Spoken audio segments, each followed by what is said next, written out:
दीदी बोली हम नंदीग्राम से तो जीत गए हैं, अब बनारस से भी चुनाव लड़ेंगे, ऐसा क्यों कहा जा रहा है? दीदी बनारस में जाके एक वोट निकालने को बोलिए। यहाँ से वो झारखंड गया था, वहाँ से 50 वोट मिला। यहाँ से त्रिपुरा में गया था, 25 वोट मिला।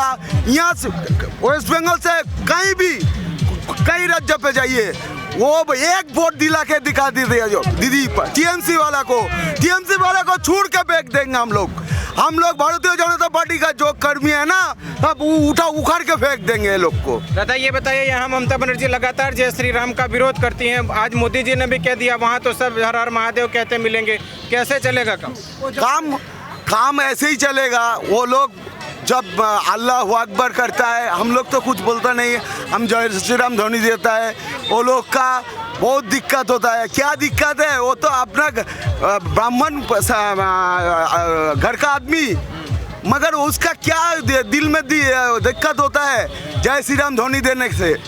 वो क्या समझता है अपना आपको? ये बताइए, कभी ममता बनर्जी कहते हैं कि तिलकधारी गुंडे हैं, कभी उनकी सांसद कहती हैं कि चोटी वाले राक्षस हैं, क्यों लगातार यह सारी चीजें की जा रही हैं? किस समुदाय पे प्रहार किया जा रहा है? देखिए, वो तो हार गया चुनाव तो हार गया, वो पागल हो गया, उसका दिमाग में कुछ काम नहीं कर रहा है। सब हमारा इंडिया माने भारत का जितना आदमी है सब हमारे यहाँ का ही आदमी है। हम बांग्लादेश, ये लोग तो भाग करके लेके चला गया, बांग्लादेश पाकिस्तान लेके चला गया, फिर भी यहाँ पर सेकुलरिज्म चलाने का एक कोशिश कर रहा है। ये नहीं होने देंगे हम, भारतीय जनता पार्टी का आदमी, हम लोग नहीं होने देंगे। जय श्री राम, भारत माता की।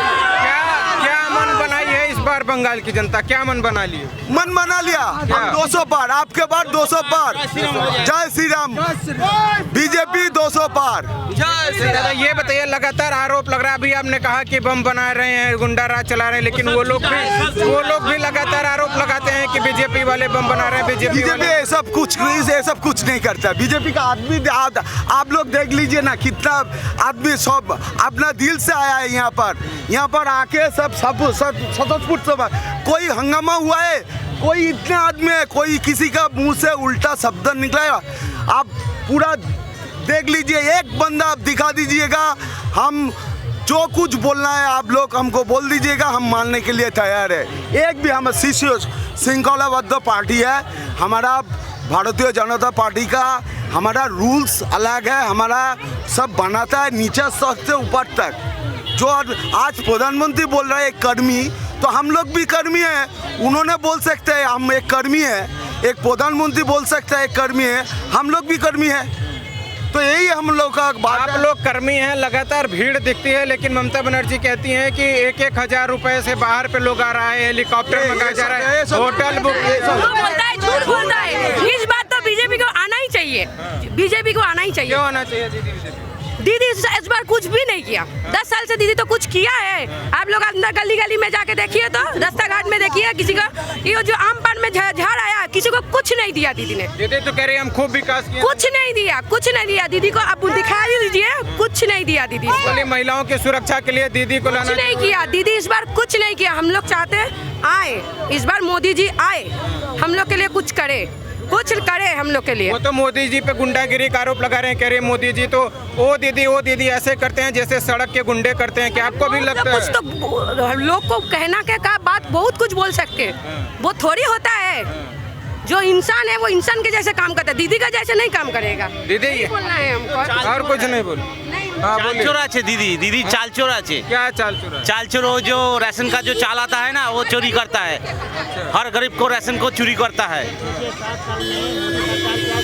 अच्छा, बहुत सही बोल रहे हैं कि 7 साल सरकार में मोदी साहब क्या आप जवाब दीजिए इनका। जवाब दीजिए। आवाम के लिए, पब्लिक के लिए क्या क्या? वो बहुत कुछ किया है, बहुत कुछ किया है।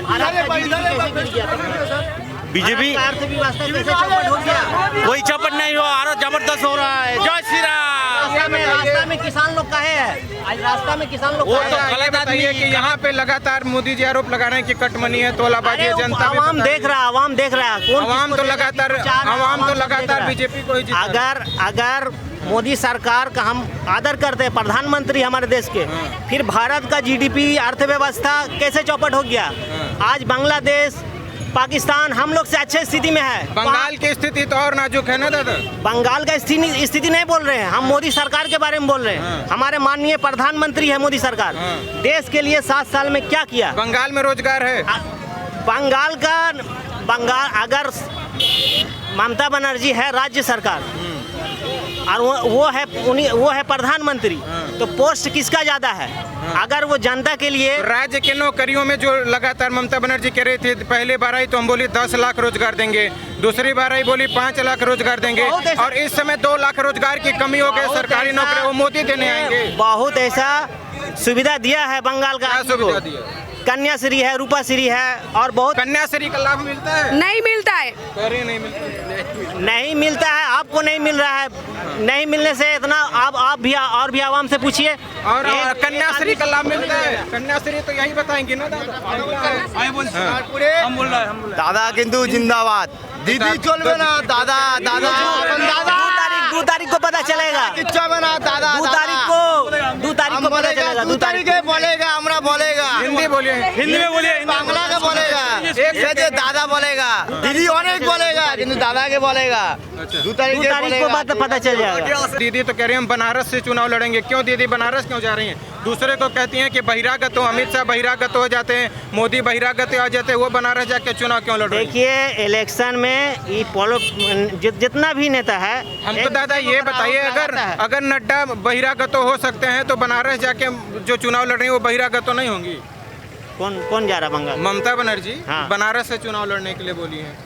तो सबको अधिकार है, संविधान तो सबको अधिकार दिया, आप भी चुनाव लड़ सकते हैं। संविधान तो अमित शाह को भी यहाँ आने का दिया ना, तो बहिरागत तो कैसे हो? वो तो पब्लिक डिसाइड करेगा कि कौन बहिरागत है और कौन यहाँ का बासिंदा है, वो तो पब्लिक डिमांड करेगा। आपका बोलने से, मेरे बोलने से होगा नहीं ना, आवाम बोलेगा कि कौन बहिरागत है, कौन और ये है। अच्छा, हाँ दादा बोलना है कि इतना दिन उसका गोत्र नहीं था, माँ माटी मानुस था, और आज उसका गोत्र आ गया, समझ गया कि मैंने अब हम लोग से हिंदू भी गया। वो सिर्फ मुस्लिम पार्टी है, उसकी नाम है मुमताज बेगम, वो नोट फॉर ममता बनर्जी। दादा उनको लगातार रैलियों से मुमता बेगम ये कहा जाता था, इसीलिए तो उन्होंने अपना गोत्र बता दिया कि मैं ब्राह्मण हूँ।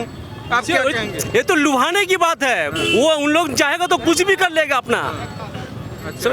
और ऐसा कुछ नहीं है, उससे सारी जनता तबाह हो गई है, बर्बाद हो गई है। और खासकर हमारे हिंदू जो भी एक फैमिली के जो भी एक मगर गार्जियन होते हैं, वो हर पूरे परिवार को कोई दे या ना दे, मगर सबको लेकर चलने का मन है। मगर यहाँ पे वो सिर्फ तुष्टिकरण की राजनीति करती है, सिर्फ मुस्लिमों को बढ़ावा देती है, बाद बाकी कोई धर्म उसके सामने नहीं है। कल को अगर हम लोग कुछ भी आफत में पड़ते हैं, उन लोग पुलिस देख के ही समझ जाती है कि ये हिंदू है, साइड हो जाओ। और जैसे ही देखते हैं कि ये मुल्ला है, उन लोगों के लिए काफ़ी, क्योंकि 50 तो फोन उसके पास पीछे से आता है। अच्छा। तो उसकी है। दादा ये बताइए, अभी दीदी कह रही हैं कि हम बनारस से जाके चुनाव लड़ेंगे, ऐसा क्यों लग रहा है? क्या उनकी हार लग रहा है कि यहाँ से हार जाऊंगी इसलिए कह रही हैं? पहले वो अपना घर तो बचाए, बनारस तो दूर की बात है, पहले वो घर तो बचाए, और इसके बाद उनकी टिकट कट गई है बांग्लादेश की। वो अब बंगाल में भी नहीं रहेगी, क्योंकि वो उसका एक्चुअली बांग्लादेशी ही है वो, क्योंकि वहीं की नारा है जय बांग्ला। ये जो है बंगाल की नारा नहीं है, हमारे रविंद्रनाथ टैगोर की नारा नहीं है, ये हमारी भूमि रविंद्रनाथ टैगोर की है। वो अब टिकट उनकी कट गई है बांग्लादेश की। दादा ये बताइए कि लगातार जो उनके सांसद हैं और वो खुद तिलकधारियों की, चोटीधारियों के, इन सब का विरोध कर रही कि ये लोग गुंडे होते हैं, जय श्री राम का लगातार विरोध कर रही। वही मोदी जी ने आज कटाक्ष कहा कि बनारस में तो बहुत सारे तिलकधारी, चोटी वाले और जय श्री राम बोलने वाले मिलेंगे, तो वहाँ जाके चुनाव लड़ने का मन कैसे बना लिया दीदी ने? देखिए मेन बात है, वो जो है सिर्फ मुस्लिमों की सरकार और सिर्फ बांग्लादेशी जो भी घुसपैठियों की सरकार है ये, जबकि बीजेपी ऐसी हम लोग की नहीं है, ये हम लोग दिल से करते हैं। और यहाँ पे आप तमाम आदमी को देख रहे हैं, सब दिल से करते हैं, ये अपने देश से प्रेम करते हैं, मातृभूमि सी का रक्षा करने के लिए हम लोग करते हैं। हम लोग सिर्फ पैसे इसको तोड़ो, उसको मारो, उसको करो करके हम लोग राजनीति नहीं करते हैं, हम लोग दिल से करते हैं। और मोदी जी इस मिट्टी के शेर है। दादा ये बताइए, कल कूच बिहार में जब ममता बनर्जी रैली कर रही तो उन्होंने कहा कि शंख बजाओ, आजान इतनी तेज से पढ़ो कि शोर गूंजे, लोगों को पता चले कि हाँ हम एक हैं। वो सिर्फ बोल रहे हैं, सिर्फ आजान के लेके ही वो चलती है और कुछ नहीं। जय श्री राम जो एक बोलने पर जो है क्या बोलते हैं, भूत प्रेत भी भाग जाते हैं। जय श्री राम वो तो भूत है, वो तो भूतनी है। और क्या बोलेंगे उसके बारे में। वो गई, अभी वो जो टांग लेके जो चले हैं ना, वो दिखावा है। ये सारी बंगाल की जनता ने सीख लिया है, ये सिर्फ नाटकीय है।